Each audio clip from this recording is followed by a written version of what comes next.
Oo. I-order mo nga ako ng lahat ng iPhone 17 na ano, yung lahat ng series na yon para sa mga katulong. Hindi ko sila makontak eh, kanina pa sila. Oo, sige. Okay. Oo pa.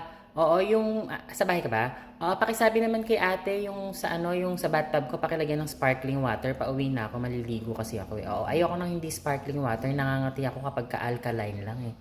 Okay. Okay. Hello, Yaya. Oo. Mag-order ka ng Wagyu beef. Oo, yung cubes. Oo, sawa na yung mga aso natin sa premium corned beef eh, at saka sa ano, salmon. Oo, okay. Sige. Yes, hello. Oo, pa-order pala ako ng bagong labas nyo na SUV. Oo, sa BMW. Oo, yung lahat ng kulay. Oo, paki-deliver na lang dun sa mansion namin sa may ano, Quezon City. Okay. So, oo, magpipiyas na pala. Oo, eh, may tumawag sa akin kailangan ng ano, ng donation. Oo, nakakahiya magbigay ng maliit. Magbigay ka nga ng mga 5 million. Oo, kuha ka na lang dyan sa coin purse ko. Oo, buo yun na 5 million. Okay, bye.